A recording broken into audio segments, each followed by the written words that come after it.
रात के करीब 12 बजे का समय हो रहा था। तब चाचू ने अपने मोबाइल की लाइट ऑन की और कहा, चलो, इससे अच्छा आज छत पर सो जाते हैं।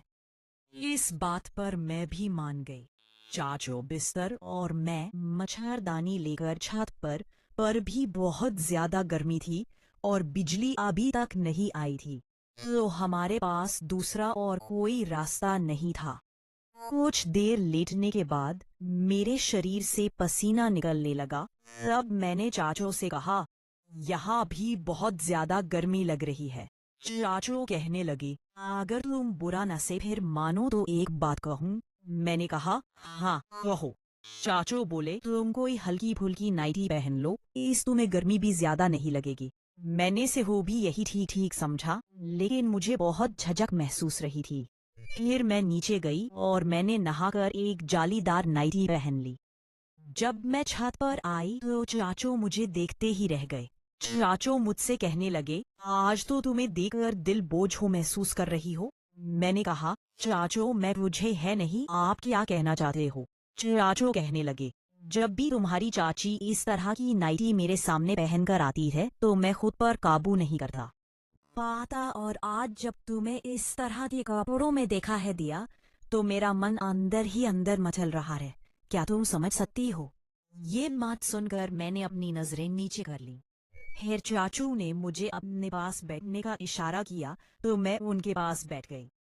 इसके बाद जो हुआ देखकर आपको मजा ही आ जाएगा, तो चलिए कहानी शुरू से शुरू करते हैं। इससे पहले अगर आप चैनल पर न्यू हैं तो चैनल को जरूर सब्सक्राइब करें। शुक्रिया। मेरा नाम आलिया है और मैं अभी स्कूल में पढ़ाई कर रही हूँ। जून के महीने में मेरे स्कूल में छुट्टियां चल रही थी। उन्हीं छुट्टियों में शादियों का भी मौसम था, जो कि एक शादी मेरे रिश्तेदारों में भी थी, जिसमें मेरे घर के सभी लोगों को जाना जरूरी था। मेरे घर के सभी लोग जाने के लिए तैयार थे, लेकिन सबसे बड़ी मसला ये था कि घर में आखिर कौन रहेगा और घर की देखभाल कौन करेगा, क्योंकि घर बंद करके शादी में जाने पर घर में चोरी होने का डर बना रहता। इसलिए सभी का साथ जाना भी मुमकिन नहीं हो रहा था। सब ने मिलकर फैसला किया कि मैं घर पर ही रहूंगी। मैं भी शादी में जाना चाहती थी, लेकिन फिर घर पे कौन रहेगा। बस यही सोचकर मैं नहीं गई और घर पर ही रुक गई। लेकिन पापा मुझे घर अकेला छोड़ किए जा सकते थे। अगर कोई चोर आ भी जाए तो घर में अकेली लड़की क्या कर पाऊंगी। पापा ने ये सब सोचा और फिर पापा ने अपने सबसे खास और भरोसेमंद आदमी को कॉल किया और कहने लगे, इरफान, एक काम है। 2-4 दिनों के लिए हम एक शादी में जा रहे हैं और घर में मेरी ही ऐसी हर घर में एक लड़की का अकेले रहना सही नहीं है। अगर तुम्हें कोई परेशानी ना हो तो क्या तुम कुछ दिनों के लिए मेरी बेटी के साथ रुक सकते हो। इरफान मेरे चाचू थे। इरफान चाचू कहने लगे, इसमें परेशानी वाली कौन सी बात है। जैसे मैं यहाँ से अपनी जॉब के लिए जाता हूँ, वैसे ही वहाँ से चला जाया करूँगा।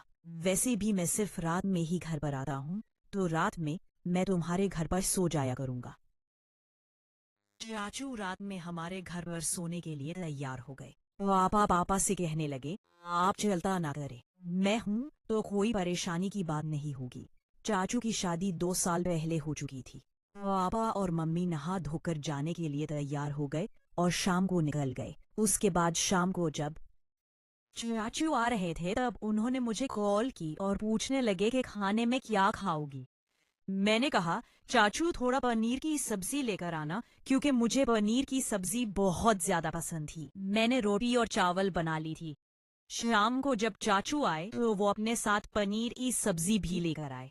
चाचू वहां से आने के बाद बहुत ज्यादा थक गए थे और कहने लगे, आलिया तुम खाना लगा दो, मैं हाथ मना धोकर आ रहा हूँ। इससे पहले भी चाचू हमारे घर पर आ चुके थे, तो हम लोग थोड़ा फ्रेंडली भी थे। चाचू और मेरा रिश्ता एक जीजा साली की तरह था। चाचू हाथ मना धोकर आए और हमने साथ बैठकर खाना खाया और बातें करने लगे। चाचू मुझसे कहने लगे, आलिया तुम अब पहले से भी ज्यादा खूबसूरत हो गई हो। तुम्हें देखकर तो मुझे मेरे कॉलेज के दिन याद आ गए, जब मेरी गर्लफ्रेंड थी। मेरी भी गर्लफ्रेंड बहुत खूबसूरत थी। क्लास के प्यारे लड़के इस पर मरते थे, लेकिन वो मुझ पर फिदा थी। चाचू की बातें सुनकर मैं बनने लगी और कहने लगी, चाचू आप तो अभी भी बहुत हैंडसम हो, आपकी तो अभी भी गर्लफ्रेंड होंगी। कहने लगे, नहीं यार आलिया, जब से मेरी शादी हुई है मैं तो एक वो वाली ही नहीं झील आ रहा हूँ। इतना कहकर चाचू मुस्कुराने लगे। उनकी बातें सुनकर मैं भी हंसने लगी। मैं चाचू से कहने लगी, ने लगी चाचू दूध पियोगे? चाचू मेरी ओर देखने लगे और कहने लगे, हाँ ले आओ थोड़ा सा। मैं किचन में जाकर दूध ले लगे। आलिया दूध आई और चाचू को दे दिया। चाचू ने दूध पिया और कहने कितना मीठा है और मजाक करने लगे। मैंने चाचू से कहा, चाचू आप तो रोज घर पर दूध पीते होंगे। चाचू मेरी बात समझ गए और हंसने लगे। फिर हम लोगों ने साथ मिलकर खाना खाया। खाना खाने के बाद चाचू फोन चलाने लगे और मैं किचन में जाकर काम करने लगी। सारा काम खत्म करने के बाद हम लोग रात को 1 बजे तक इधर उधर की बातें करते रहे। चाचू इतने अच्छे थे कि बात करते वक्त का पता ही नहीं चला। उसके बाद मैं अपने कमरे में जाकर सो गई और चाचू अपने कमरे में सो गए। सुबह में जल्दी उठकर चाचू के लिए नाश्ता बनाने लगी, लेकिन मैंने देखा कि चाचू अभी भी नहीं उठे थे। मैं चाचू को आवाज देने लगी और कहने लगी, चाचू आपको देर हो रही है, उठ जाइए। लेकिन शायद आज देर रात सोने के कारण चाचू गहरी नींद में सो रहे थे और चाचू ने मेरी आवाज सुनी ही नहीं। मैं चाचू के कमरे में गई और चाचू को जगाने लगी। फिर मैंने चाचू के ऊपर तंबल खींचा तो अचानक मेरी नजर ऐसी जगह गई जिसे देखकर मैं से शर्मिंदा हो गई। मैं थोड़ी देर तक ऐसे ही चाचू को देखती रही और मेरे मन में लड्डू फूटने थे। तभी चाचू की आंखें खुल गईं और चाचू ने कहा, अरे आलिया। मैंने चाचू की तरफ देखते हुए कहा, चाचू उठ जाइए, आपको लेट हो जाएगा। चाचू ने फोन उठाकर देखा और कहने लगे, अरे बाप रे, आज तो बहुत ज्यादा टाइम हो गया। मैंने चाचू से कहा, आप जल्दी से नहा ले, आपका नाश्ता रेडी है। चाचू बाथरूम गए और नहा धोकर जल्दी से बाहर आ गए। चाचू ने जल्दी जल्दी में नाश्ता किया और मैंने चाचू के लिए टिफिन पैक कर दिया। चाचू अपने ऑफिस के लिए निकल गए। उसके बाद मैं घर की साफ सफाई करने लगी।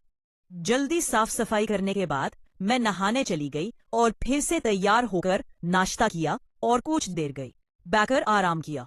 आज घर में कोई नहीं था तो पूरा घर सोना सोना लग रहा था। बिल्कुल भी अच्छा नहीं लग रहा। हाँ, समझ में नहीं आया रहा था कि क्या करूं। दोपहर में मैंने सोचा कि थोड़ी देर पढ़ाई कर लेती हूँ। 5 बजे तक मैंने पढ़ाई की, उसके बाद फोन चलाने लगी। फोन चलाते चलाते कब मैं सो गई कुछ पता ही नहीं चला। कुछ देर बाद जब मैं उठी तो देखा कि चाचू के आने का समय हो गया था। सोते सोते मैं पूरी पसीने में भीग चुकी थी तो मैंने सोचा चलो नहा लेती हूँ। नहाकर आज मैंने रेड कलर की एक खूबसूरत सी शॉर्ट ड्रेस पहन ली थी। दर्दे मेरी फेवरेट थी और मेरे शरीर पर पूरी तरह से फिट थी। उसके बाद मैंने थोड़ा सा मेकअप किया, तब तक चाचू भी आ गए थे। मैं कमरे से जाहिर में कमरे से बाहर जैसे ही आई, चाचू मुझे देखते ही रह गए और कहने लगे, अरे वाह आलिया, आज तो तुम कमाल की लग रही हो। तुम्हें देखकर मुझे जवानी के दिन याद आ गए। मैंने महसूस किया और देखा कि चाचू मुझे एक अलग ही नजर से देख रहे थे। अचानक मेरी नजर फिर से उस जगह पर गई जिसे देखकर मैं शर्मिंदा हो गई, लेकिन चाचू ने उसे बैग के पीछे छुपा रखा था। चाचू मेरी तरफ बड़े ही ध्यान से देख रहे थे। मुझे बहुत अच्छा लग रहा था। मेरा मन कर रहा था कि चाचू मुझे अपनी बाहों में भर लें। रहा था चाचू के मन से तारीफ सुनकर मैं अंदर ही अंदर मगन हो गई, जैसे किसी ने आग लगा दी हो। लेकिन मैं फिर भी शांत रहती क्योंकि वो मेरे चाचू थे। इसके बाद चाचू मुझसे कहने लगे, आलिया मैं फ्रेश होकर आता हूँ, तुम खाना लगा दो।